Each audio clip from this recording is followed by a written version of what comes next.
it's not like I haven't had time to stream, because I do stream the InfoSec stuff as well. I probably should give them a little more equal time, and I'm starting to think about how to do that.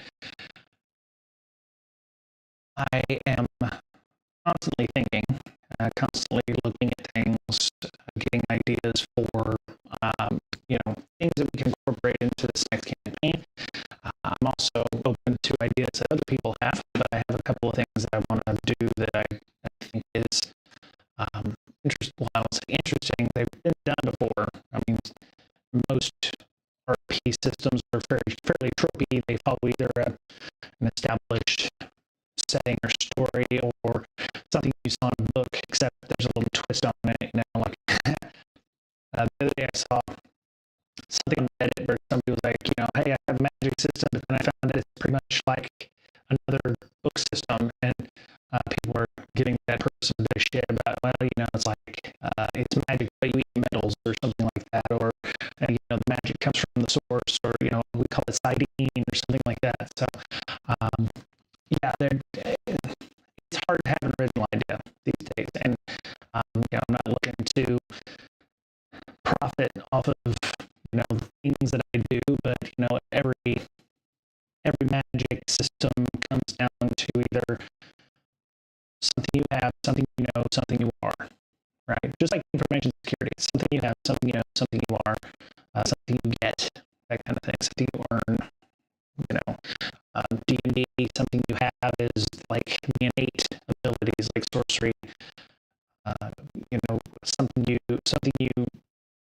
Something you have, something you are, something you.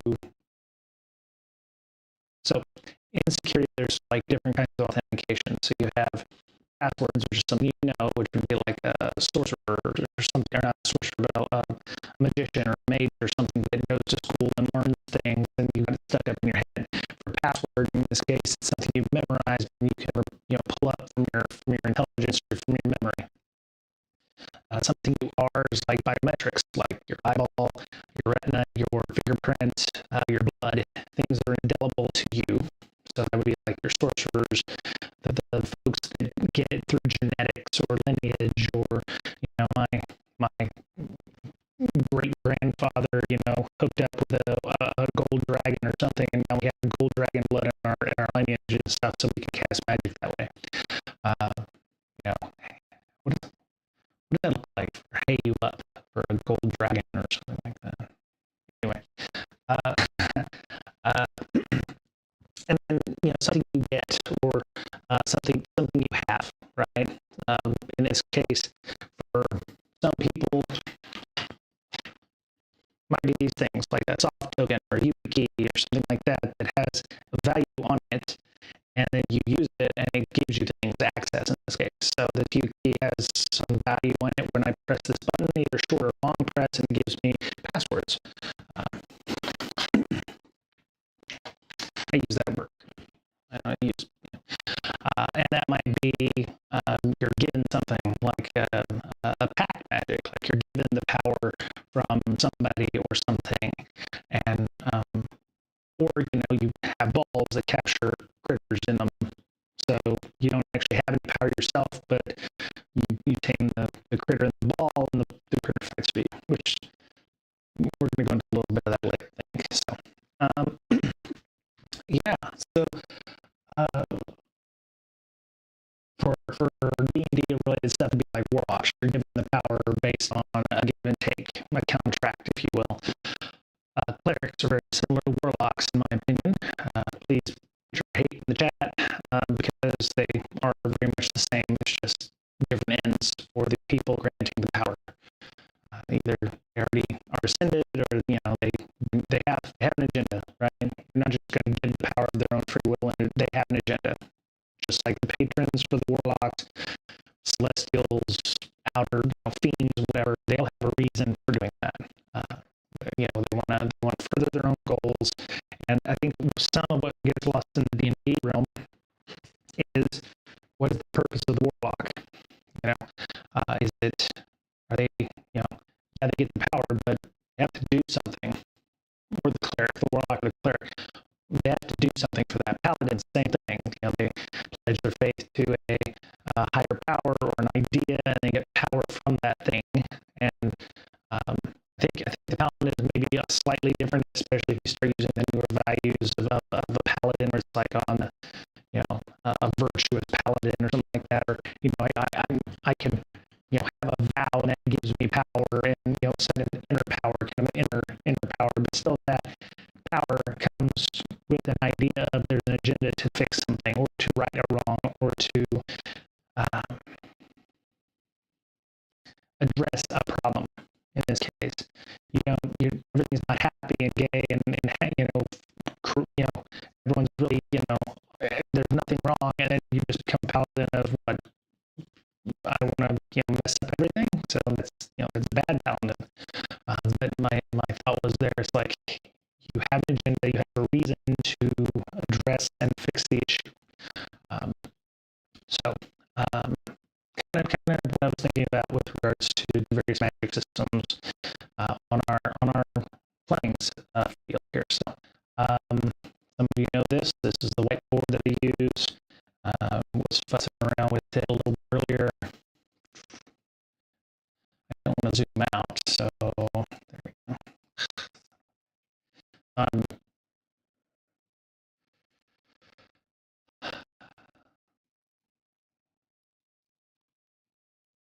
There we go. All right, so there we go. I'm using my surface right on this, that's why you might see that thing. So, in thinking about the magic system or systems, because it could be a number of different ones, my thought was, as I'm thinking about these things, is why does magic exist?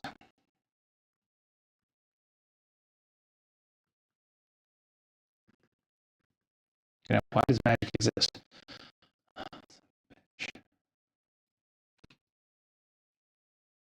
Yeah, why does magic exist? Is it for the, there's numerous articles out there about what happened if everybody had magic, and most good series in the fantasy realm, not everybody has magic. They may have access to magic, but not everybody can do it, right? Harry Potter, to use a more recent one, but even in Tolkien's Lord of the Rings, only a handful of folks who got magic or access to magic, because maybe it's a long-lived thing, or maybe they have to do years of study, like with Harry Potter, or maybe they're born that way. But even in the Sanderson and Mistborn novels, which I finished the first two, so Well Ascension and Mistborn, I'm going to start Hero of Ages as soon as I finish Dracula, because I actually got the unabridged version of Dracula, the audiobook with an audio cast, which was is very well done. Actually, if you have a chance to grab that on Audible, you should definitely think about doing so. And so my thought was, it was very much like that. Not everybody can do magic, can do it, but they have access to it.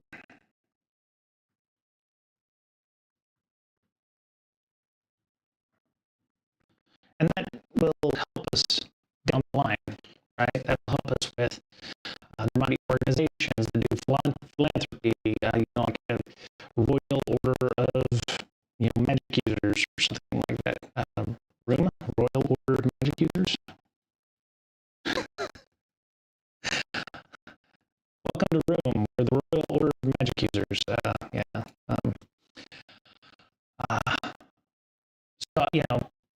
if you need healing or whatever, those things may come with a price, or you may be able to get those. There may be beneficent organizations that allow for healing. Maybe you can hire out a mage to help you grow your crops, or the village would hire out a mage to you, or a druid or a local druid or something to. Druids are very much similar, I would think, to clerics, who are very much similar to warlocks. So you have nature spirits and whatever. So anyway, ideally, what I'm looking for is systems that are anybody can embrace. It's not like a lineage thing necessarily or a genetic thing, kind of like uh,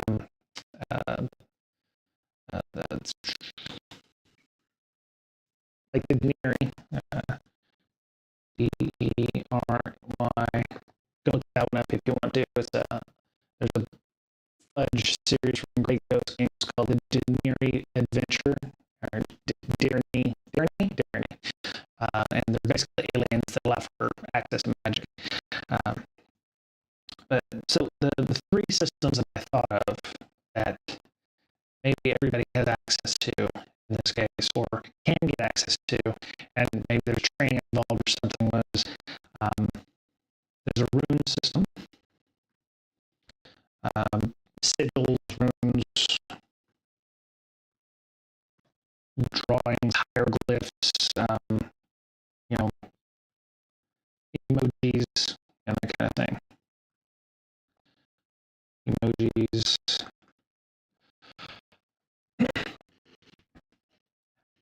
There might be, and the idea is to figure out how you might use these in the world. So let me see. Let's shrink that up a little bit. I was just that's something else we're looking at on the line there. It can be done either through artisan craft. So if you're thinking about you may have somebody who can craft runes. And these won't be the ones like you might see on Viking tablets or, ideally I would like something that's a bit, I don't want to say simpler, but the idea of how you use these at some point as well. I have an idea on that one as well. But so runes, I'm a big fan of the idea of summoning. So another one I thought of was summoning. And there's different ways, there's depending on what your research summoning could be, you're summoning fake creatures, and then sometimes it can be against their will, they're summoned, they don't like it, fake creatures or demons, you're imprisoning these demons to make let them do what they want, or to do your bidding, and then bad things happen. I would say that any and all of these things are possible. There may be different ways of summoning. There's also, of course, the Pokemon version, where you have, you're in this case, it's not you're capturing deer that are coming down the road like Ash and them are doing, but there may be spirits in this case. And my thought here, Pokemon would be spirits that you barter with.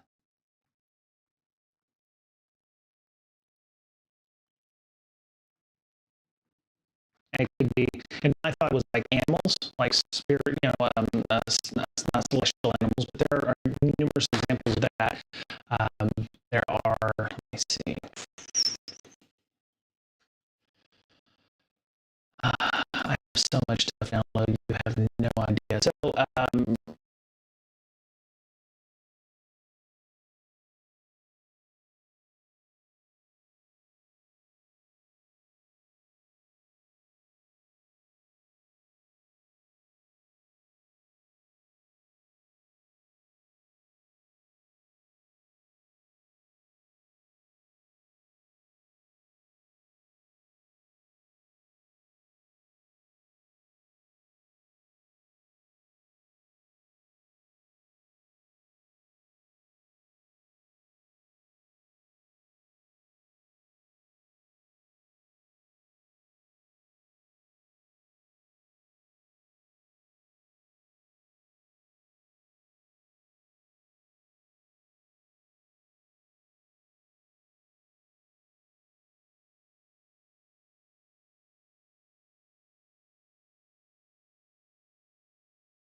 Okay, I don't know what the hell happened. Sorry for the last, I don't know, 30 minutes what I've been talking out loud.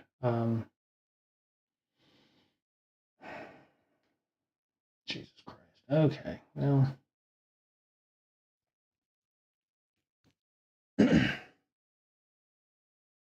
All right, well, I'm just going to start over because I've been sitting here for 30 minutes brainstorming about stuff.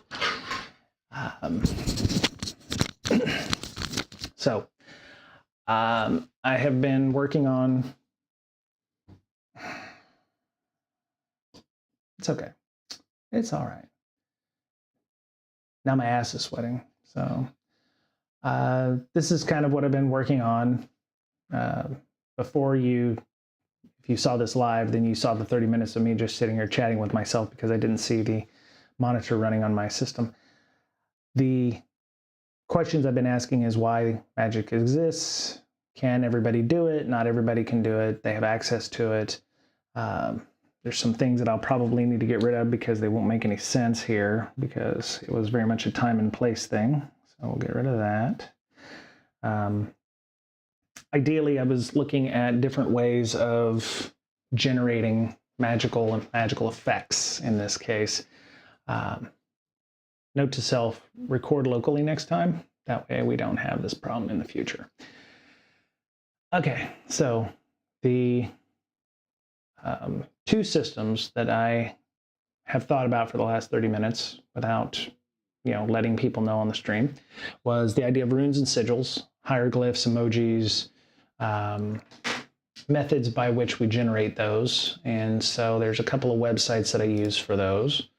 And they're going to be, let's see, where is it? Where is it? I don't need that. I cannot believe that did that like that. That makes me very unhappy. Let's see, RPG document. Where's my RPG links? There. Okay.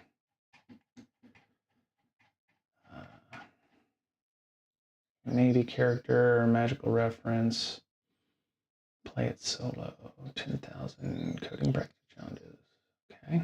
Tabletop diversions. Where's the? I had a rune generator.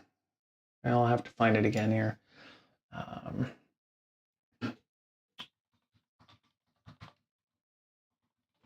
Rune generator. Here we go. Yeah. There we go. Okay, so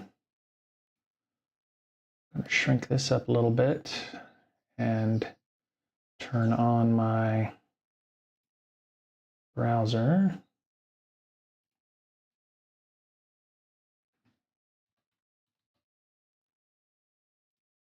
Okay.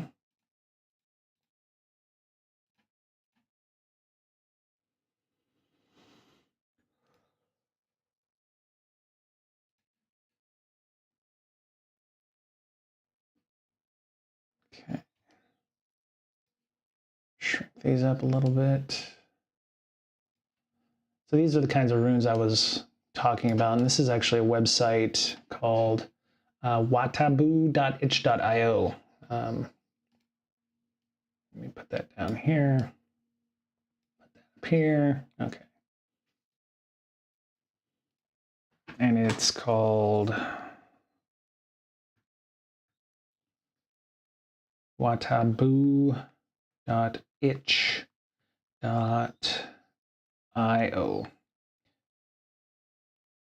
And that's a pretty good site. Oh, /rune generator, /rune generator. And it, you can collect these runes if you'd like. There's a number of them. You can actually enter, you can hit enter for a new set. And, they're,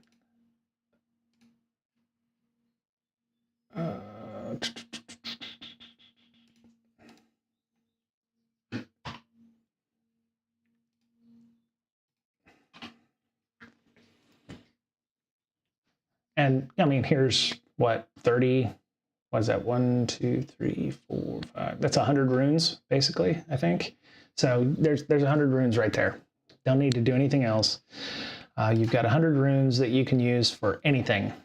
One of these might be a specific rune for increasing someone's strength or collecting, spell-like abilities in there. So this is what I'd planned on using. Let me refresh the page here. There we go. So you can, and there's different ways of, toggling the brush. If you use a B, Shift B. Interesting. Tab between alphabet and tablet modes. I'm not sure why this worked when I was on a Windows box. So they have the source code available on their website as well. So it's open source if you want to have a rune generator for this. Let's see, it uses hacks, which is a method by which you can, generate these on the fly. Doesn't work very well in there. So you can get as many or as much of these as you want to be able to create runes for anything. And the idea being square and all. Let me see. I want to put a slant on these things, but it doesn't want to. Okay, there you go. You have to have the mouse directly in the field to be able to make them work. And you can change them up, or you can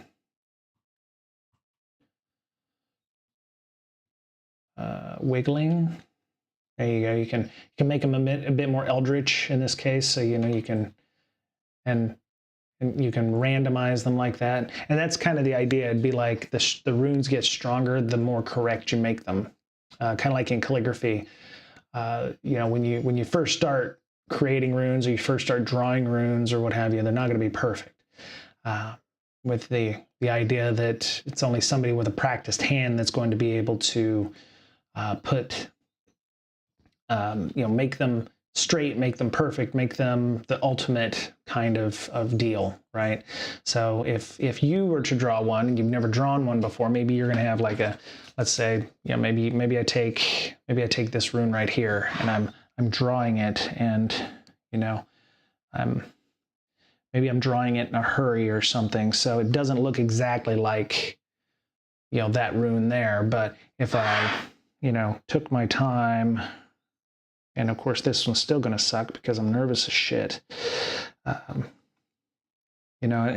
you might find a different way of drawing it instead of drawing it like I did, where it looks like this is going to be like a, first starting out, and your teacher or you may see this rune somewhere and you're like, well, I'm going to try to use this rune, or maybe thematically, this is how you gain your power. This is the rune that you get granted your power by.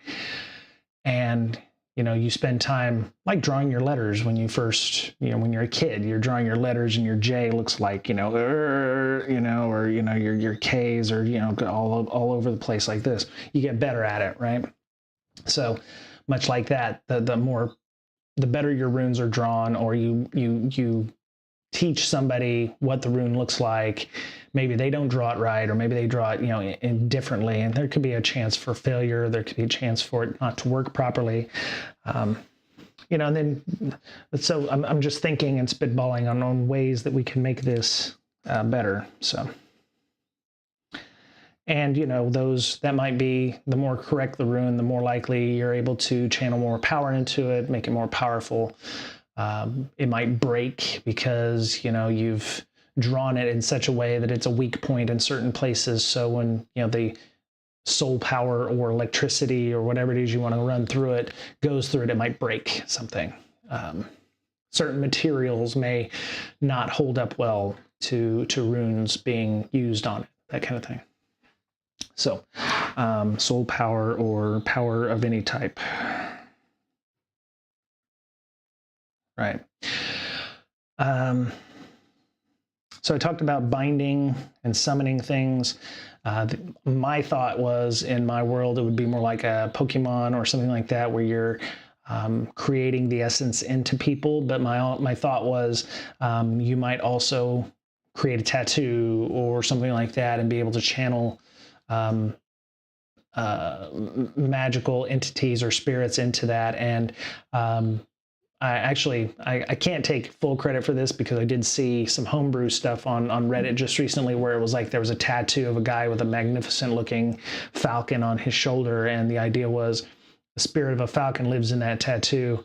If he doesn't summon it to fight with him, then he can use the abilities of the falcon to enhance his senses or to make him faster. If it's a peregrine falcon, he'll be using its essence of speed to give him a plus or minus, that kind of thing.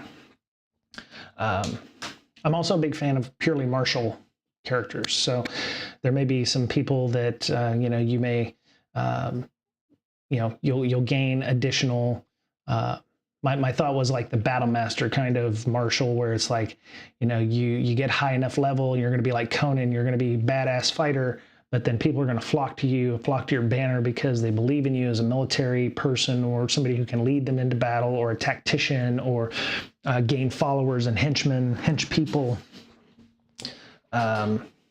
You may gain enough followers and hench people that local lords may find you a threat, send people after you, and maybe you're not always a fighter. Maybe you become not a diplomat, but you, maybe that king is a good person, but he recognizes maybe you're a threat, so he sends somebody after you. So, it's not always going to be fighting. It's going to be like, look, I'm just a good guy. Please stop sending people after me. You're probably a good guy too. That kind of thing. So there's some conflict there, or it may be the local warlord's a bad person, and you want you as you have your spare army to go and take that on, kind of like Matt Cawthon in Wheel of Time. He has a brigade or an army of people. The red hand. Red hand. Is it the red hand? I think so.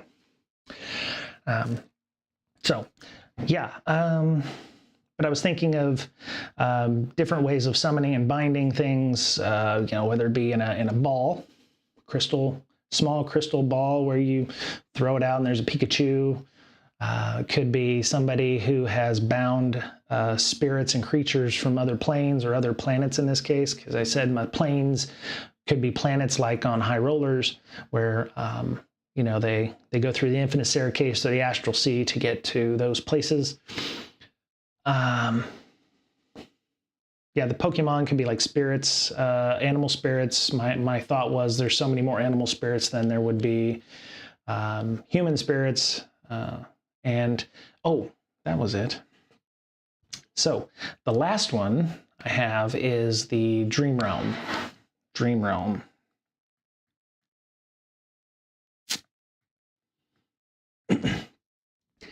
And this is kind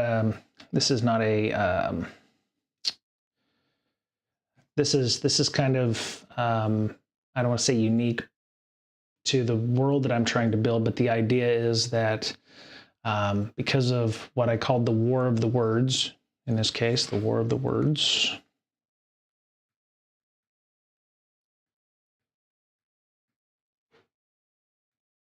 I have to charge up my...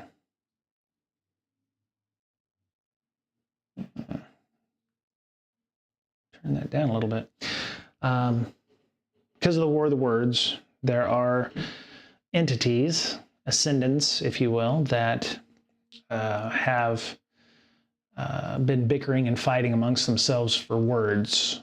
That words are power, are the concepts of power for people to live by. So war, peace, love. There's major words, there's minor words, there's the first word, which seems to be creation, and the original God or original ascendant that created this world would be called the author in this case.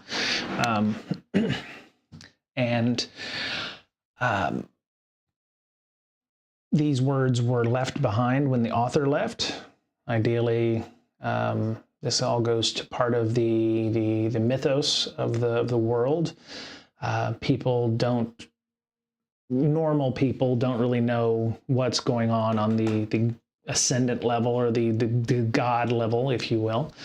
There are some ascendant that do interact with humans, much to the chagrin of the other folks that are ascended, the other people, or what have you, or creatures even. It doesn't have to be people. Bipedal folks. We could have, a gigantic bull that is the harbinger of the end of the world, or something like that. I just saw that on a where was that this morning? Yeah, here, this here, which I thought was kind of cool. It's from Ariadne online, so it's the divine bull of the West, and this critter is a gargantuan, if you will. But the idea is it is the ender of the world, if you will. Obviously, it's for D&D 5th edition, but it's like the Tarrasque, basically. It is the world ender in this case, and here you go. You can go and follow up if you want to check out that book. This is Ariadne's Codex of Strings, so you can go check out their Patreon for that. They're not a sponsor or anything, but a lot of homebrew stuff ends up in D&D homebrew that I'm like, oh, I could look at that, I could see that, I could do that. But anyway, this thing is supposed to be able to bring about the end of the world, right? And so, maybe there's a maybe there's a bull that can bring about the end of the world, or the Earthbreaker, right? Triple damage to objects and structures. This thing's a 30+ CR rating, according to this, challenge, 30+. I can't imagine a normal person, or even a level 20 hero, is going to have much to be able to do against the divine bull of the West. My thought was only divinity could attack this thing, right? But yeah, anyway, so just, thoughts there. There might be different pantheons or different people who are able to affect different things there. So the idea is that the dream realm is where the ascendants and people, that's about as close as normal people and the ascendants get to one another. The ascendants, when they ascend or they move on, they were killed, or they had the strength of character, or enough people believed in them, in this case, kind of like how you might see the one of the books that influenced me quite a while ago was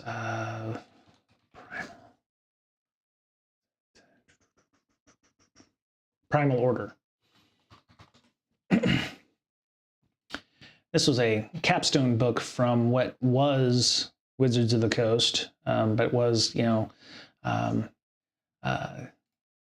actually have all of these books in tree form. You can't actually find these anymore, from Wizards of the Coast back in '92. And the idea is that belief in a person confers them power, and given enough power, it's almost like for every 100 commoners, for instance, that believe in you, like a hero worship or what have you, everybody has a spark of divinity, right? And that is stoked by belief.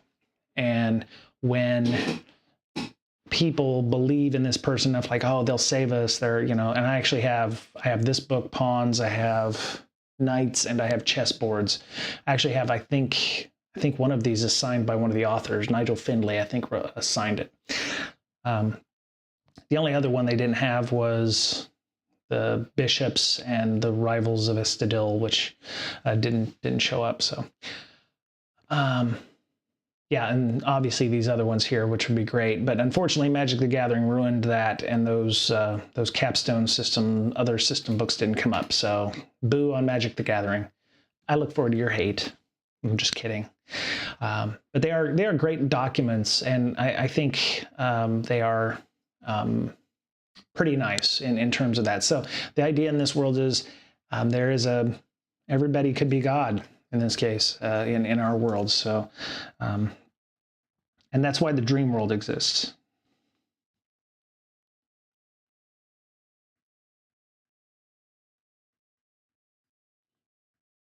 So each one of these people who are ascendant were heroes, or people who maybe they weren't heroes, maybe they were villains, but they had enough followers, enough people who believed in them, or thought that they were, good.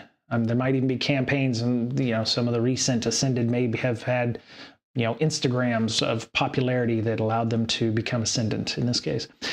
But the dream realms are, I would say, the dream realm is very much like the hero quest realm, if you're into RuneQuest or have followed it, where when we go to dream, our spark or whatever it is that makes us, in this case, like our soul power that we have here, we create our own realm.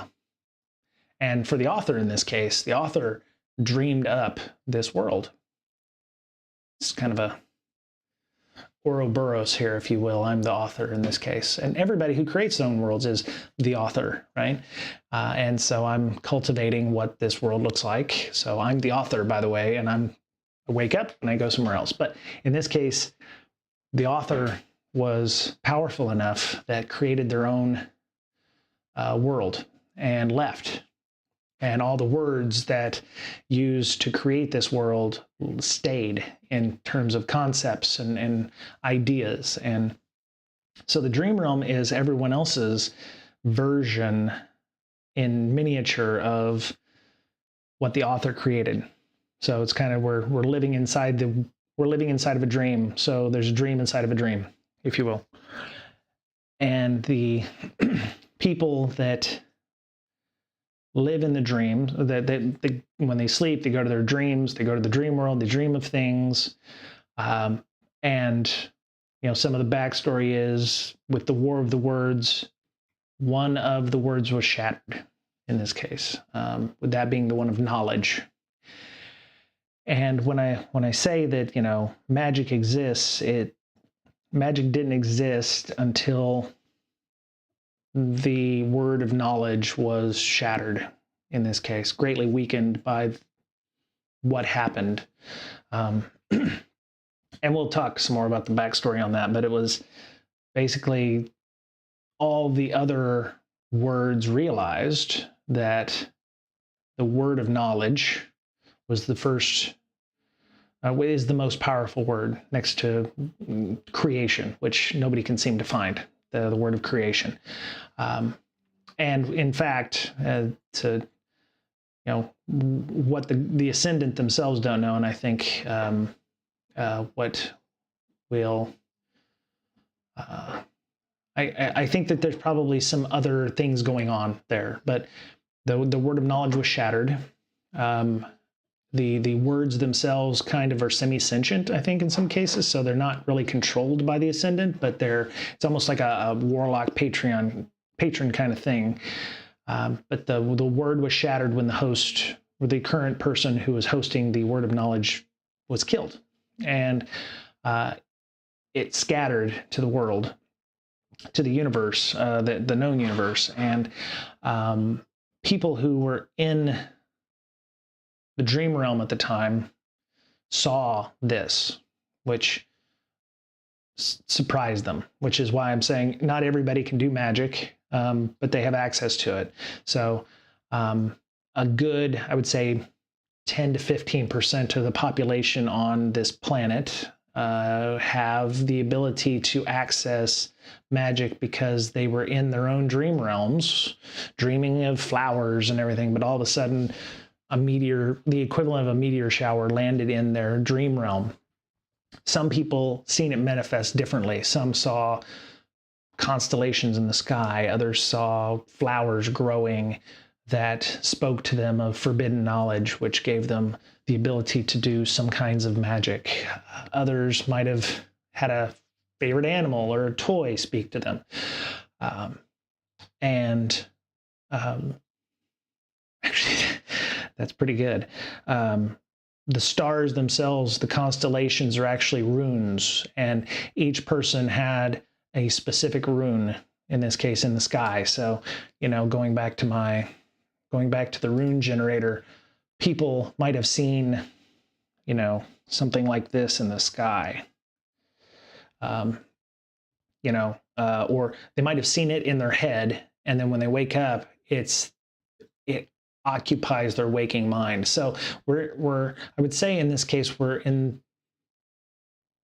if we're not right post-apocalypse or post-cataclysm in this case, because, you know, a lot of themes are, you know, ancient races that left their shit behind, their stuff behind, and it's like high technology kind of stuff, or, you know, a forgotten age where magic was much stronger than before. My thought was, we're living in just after the War of the Words ended. So, you know, if you're living in, you know, maybe you were here and you saw, you know, this glyph or something like that, and you don't know what it is. So, you know, everybody continues to see these from time to time because there's no rhyme or reason, but, you know, everybody has a dreamscape, but sometimes you'll wake up and you'll have a calling, or you'll have a particularly bad dream, or you'll have a particularly good dream,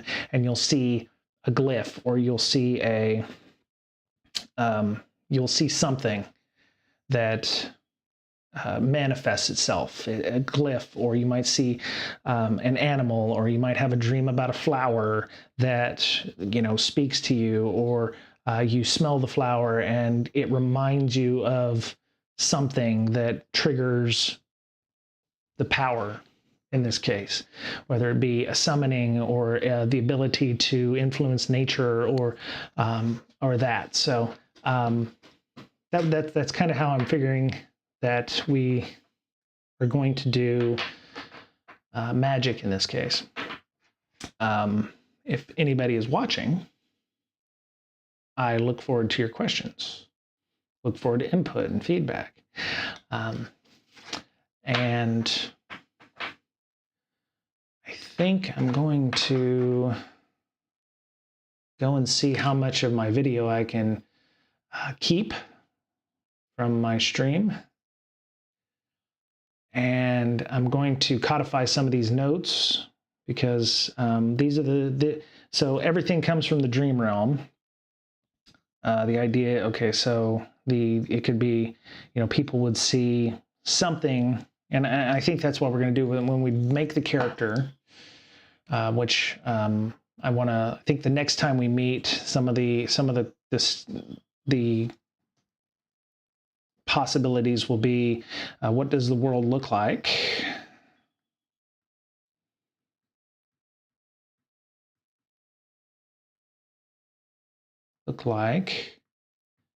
And I have an idea on that as well. You know, I may have made that suggestion or hint in previous episodes, you know, that it's Earth-like, or it's reverse of Earth, and, you know, looking at some of those things. I do want to kind of mix it up a little bit, but I think we want to codify that. I think we want to solidify that a little bit. So that'll be something we do next time.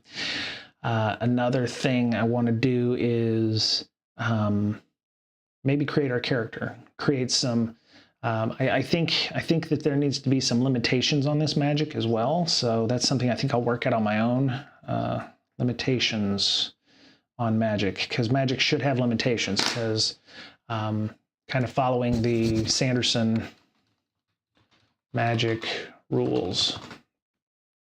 What are Sanderson's laws of magic, right? So I kickstarted his Cosmere RPG, which is funny.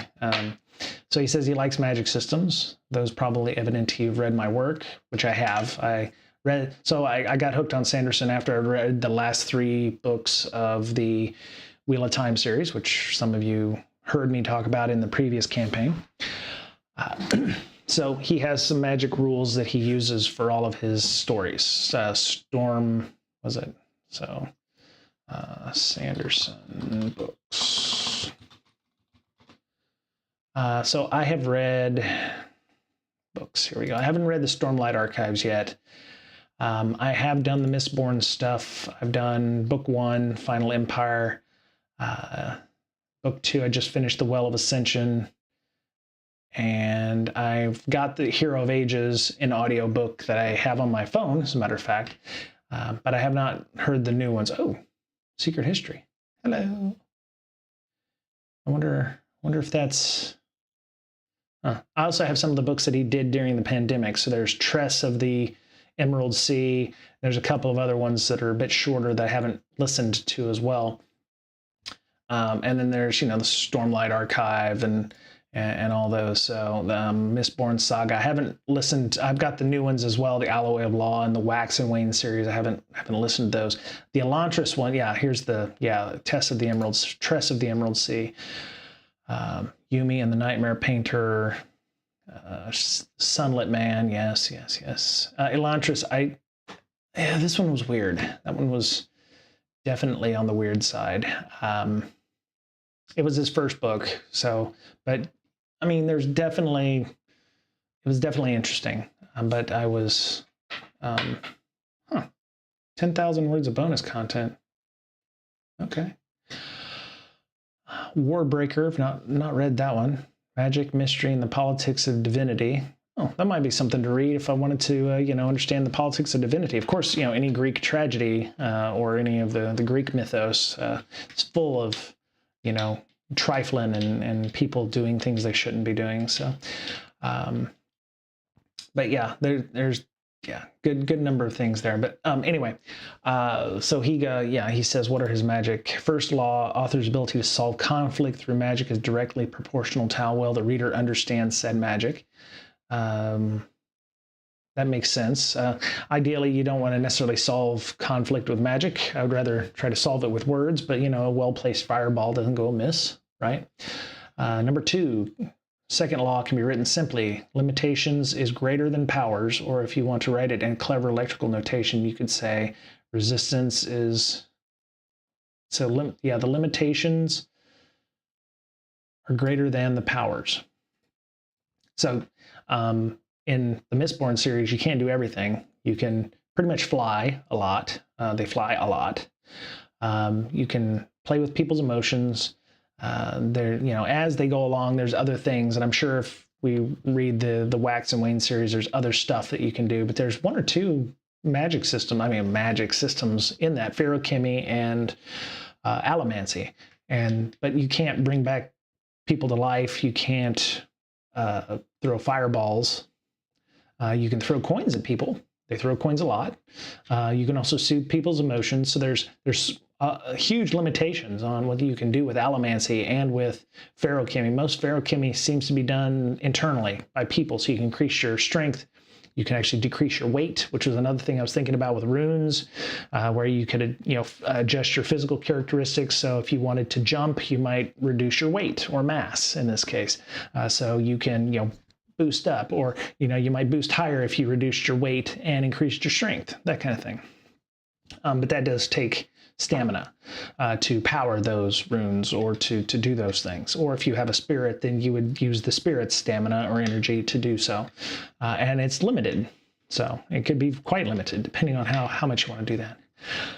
Third law is as follows: expand what you already have before you, add something new. Okay.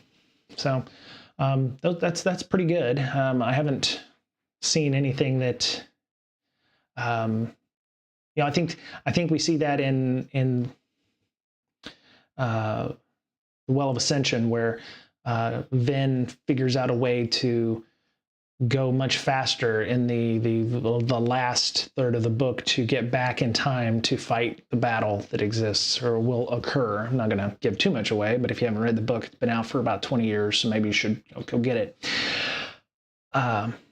And so she learns and expands on the things that she has, which I think is good. You're expanding on what you already know. So there might be spell trees. The one thing I was a big fan of with games like Diablo is there's a spell tree. So you start out with a level 1, like a fire like a little spritz of fire, and then the next one is like a flame of fire, and you could do all the way up to devastating meteor swarms based on that. And so I was how would a fireball spell look like at 3rd level if it was a 1st level spell? Is it a fire bolt? Is it a fire dart? Is it a a gout of flame? That kind of thing. So ideally being able to say, well, okay, here's a 6th level ice storm. Well, okay, what do you need to know previously to be able to do that? And there's other game systems that do a pretty good job of that. There's a GURPS tree that you can actually use.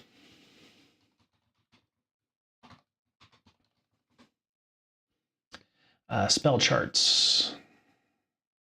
Yeah, so you see the, like if you wanted an air spell and you wanted to do sandstorm, well, you need to know create earth, you need windstorm, you need to know shape air. So there's some spells that you would need to know to create that. So it's like if sandstorm was a cake, well, you need eggs, you need flour, you need milk, you need a little bit of oil. So you need those 4 things, or you can't make a cake. If you don't know, purify air, or you don't know create air, then how are you going to make a windstorm or sandstorm in this case? And then you've got other facets you can go to, or, basically if you know 6 air spells, you can resist lightning. Maybe that's because you can thicken the air enough to make it work. So there are a number of ways you can go about doing these things to like breathe air. Okay, so there's other things here. 1 spell from each of the other colleges, body of wind. So there's some discussions. GURPS is a whole new different thing, but I like the idea of being able to go, okay, if you want a ball of lightning, how are you going to make a ball of lightning? Well, you need to know the lightning spell. You need to know how to create air and shape air, or have a sandstorm, or do things that will allow you to create those items. So all right, so limitations on these things. I want to have some big limitation, like maybe the runes you can't affect other people in this case, but you can do you can't affect them, like you can't charm a person with them, or you can't make them explode, or you can't influence them, or you can't mess with their emotions. The runes are offensive spells or defensive spells. So you can, use a rune to put up a shield to protect yourself, or you can use them to enhance your own abilities, or you can summon critters, or you can use them to power magic and spells for enchantments, but you can't, cast them on other people if you don't have access to the rune itself, or you haven't spent time, just thinking about the limitations on those things. But ideally, I'd like each one of these to be a little different, right? Like you can't, the thing you summon you can control, but you can't control other people's summoned things. Maybe like a role-based access control, unless you give them access to be able to do so. So yeah, the Dream Realm, that's not really a magic system, but it's, my thought was perhaps, and I didn't expand enough on the Dream Realm stuff, which I do need to do that. So the Dream Realm, perhaps you can use it to talk to people. Maybe you can, kind of like Teleron Riyadh, where you can talk to people from long distances, or, you can use it to maybe speak with the dead in certain cases, or learn things, or like with the Hero Quest back in the day, you could, send yourself to, because it would be timeless in this case, how you fall asleep and you feel like you've been asleep for 5 minutes, but it's really been like 300 years in the hero realm, because time has no, it's timeless, right? So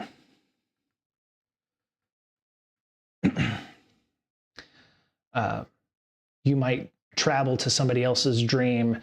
They might have, you might accidentally travel into an Ascendant's dream, or into the past where a battle was taking place.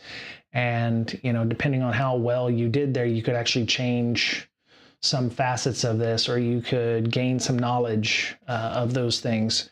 And then that, wibbly wobbly, timey wimey stuff, it'd be like, did you actually make any changes in the future, or was this a simulacrum or a different timeline in this case? So in another timeline, you've actually made a difference instead of, something happening in yours.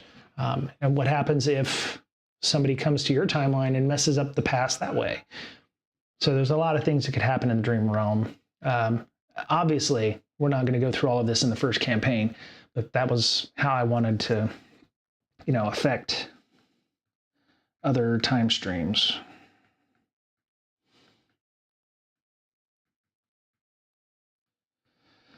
Anyway, so that's just what I was thinking about magic. I think those are the three things I want to have in my world.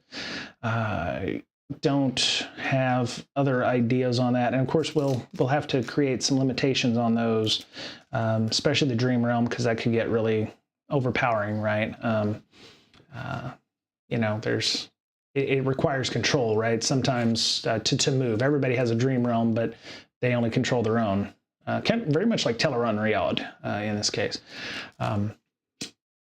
And, there's other things that could exist in this world. So, some of the other creatures and denizens, maybe, what does the world look like? I want to do some creatures, races of people and sentience beings. We already talked about the multiverse. But yeah, so races, peoples, beings, what exists there.